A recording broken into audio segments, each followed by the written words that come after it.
Greetings and welcome to Friday Thoughts, Living Together Faithfully.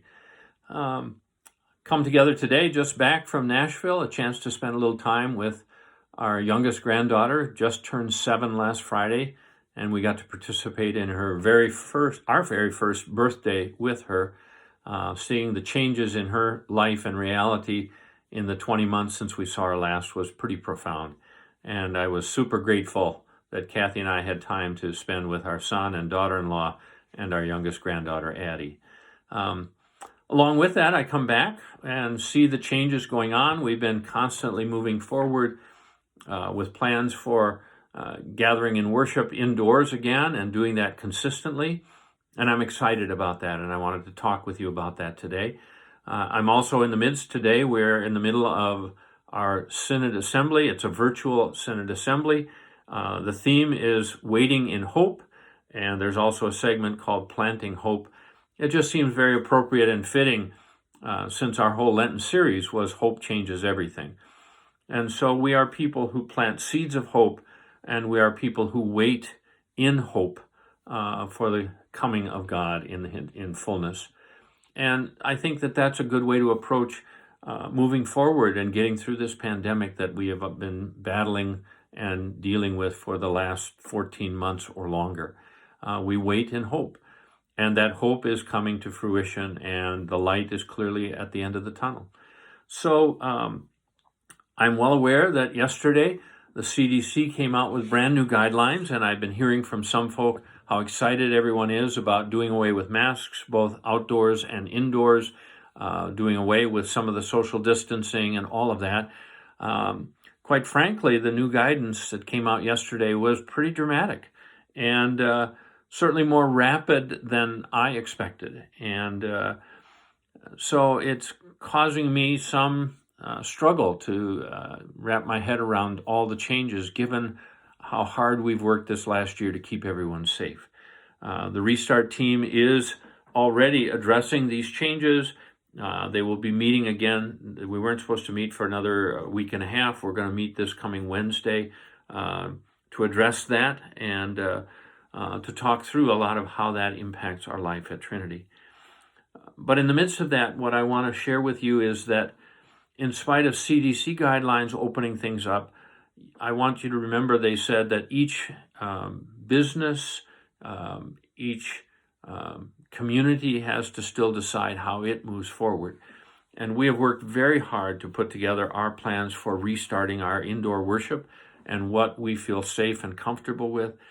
And so I want to at least acknowledge for this coming weekend, both for the funeral for Vern Mullen that is tomorrow, for worship this coming Sunday, we are still going to maintain our guidance and guidelines that we set, where for indoor gatherings for worship or funerals, we still will maintain our social distancing, and that we are still strongly recommending that we wear masks indoors, especially when we're doing singing.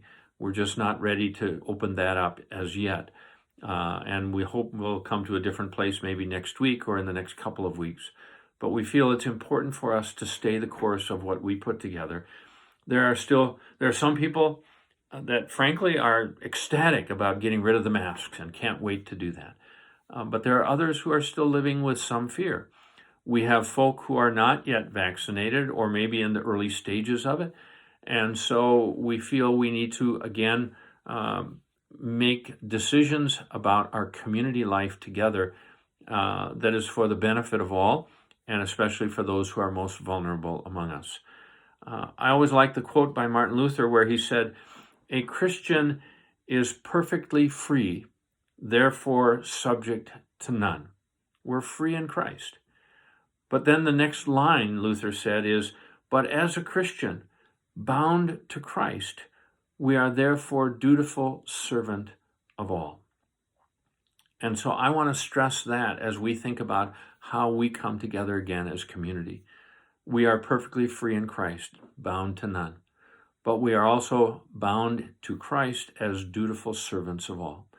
And so we make decisions not always just about our own personal freedoms, but we make decisions about what is best for those who are most vulnerable among us.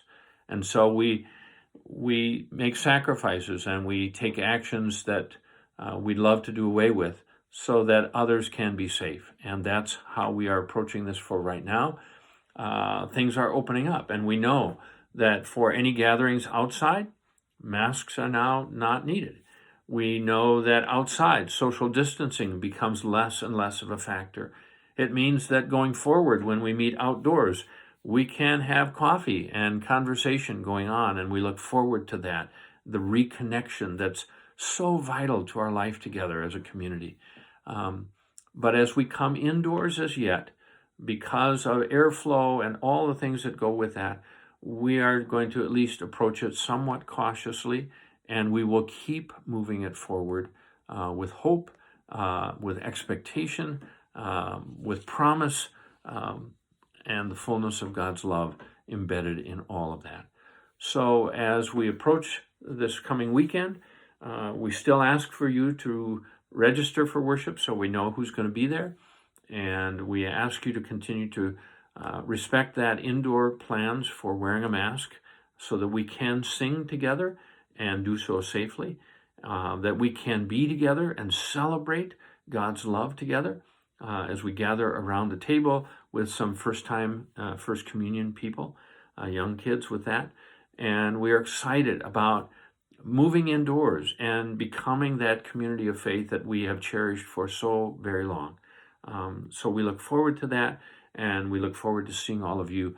Please stay safe, embrace the changes as they come, and embrace one another with the fullness of God's love in Christ Jesus as we wait together in hope, as we plant seeds of hope, and we await the blooming of all that God has in store for us.